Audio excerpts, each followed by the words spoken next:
In this video, I want to introduce a technique called comparing coefficients. This is something we've used subtly before in the course, but this is absolutely fundamental in vectors. So that's why I'm making an entire video just about this technique so that you're really confident using it and know when to use it.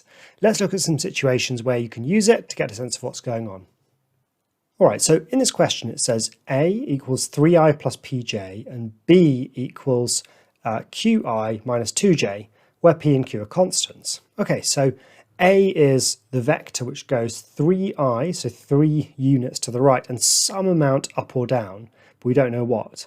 And B is a vector which goes some amount left or right, and then 2 down. So that's what these two things are saying. Now, we're told that A minus 3b is 9i plus 4j. Can we find the values of p and q? I'm actually going to work in column vectors in this one. It's good to get used to working in both. I just think in some situations, column vectors can make our job a little bit easier. So, okay, what is A minus 3b? Well, A minus 3b is, okay, A converted into column vector form is 3p, and minus 3b, so minus 3b, and B converted into column form is q negative 2. And this is supposed to be equal to 9 plus 4j, which in column form is 9, 4. Okay, so doing this calculation now, I get 3, and then p down here. And then if I multiply this vector by negative 3, it becomes, well, minus 3 times q is minus 3q, and minus 3 times minus 2 is 6. And that's going to be equal to 9, 4.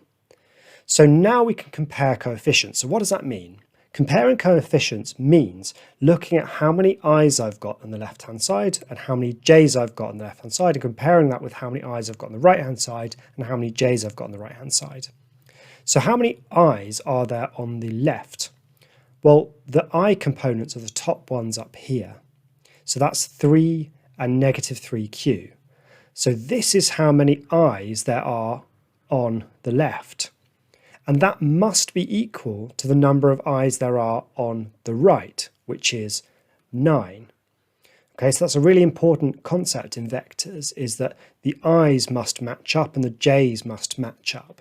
And the idea there, or the reason for that, is that no amount of i's which go this way could ever give you any j's, because they are orthogonal to each other, which is a fancy way of saying they are at right angles to each other, so you can't build one from the other.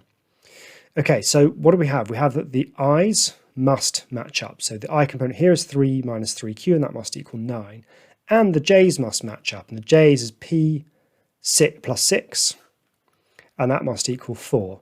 And here are two equations we can solve. So adding 3q to both sides, subtracting 9 from both sides, I get that 3q is negative 6, and that means that q is negative 2.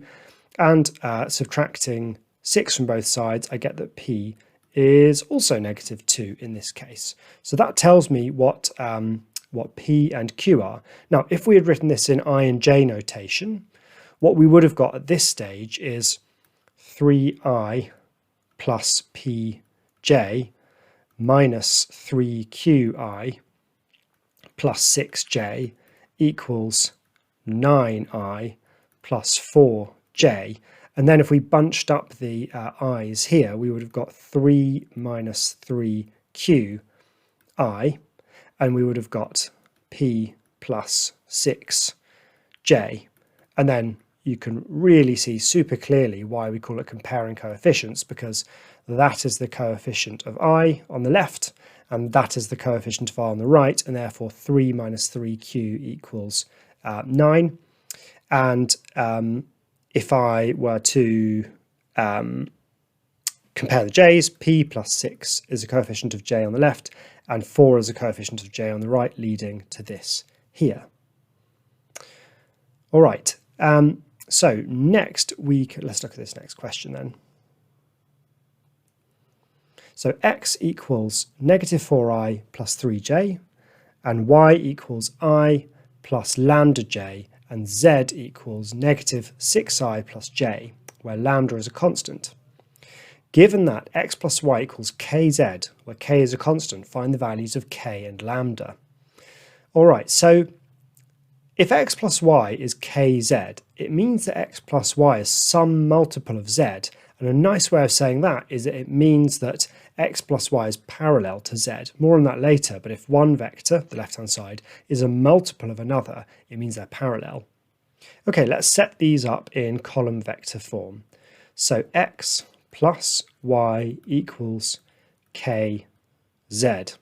So x is minus 4i and 3j, and y is 1i and lambda j, and that's equal to k times z.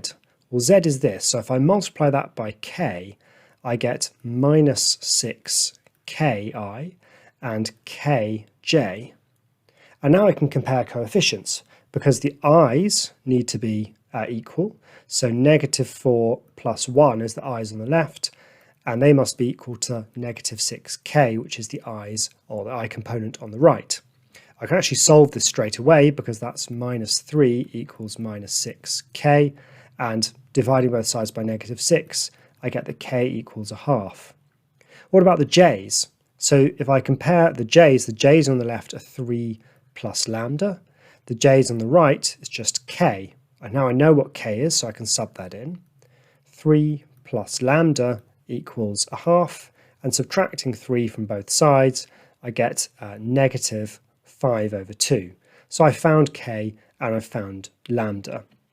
All right, so that's a little introduction to that technique of comparing coefficients. We're going to use that later on in this chapter, and it's a really, really powerful tool. So bear that in mind. It's going to save you a lot of time and stress in the future.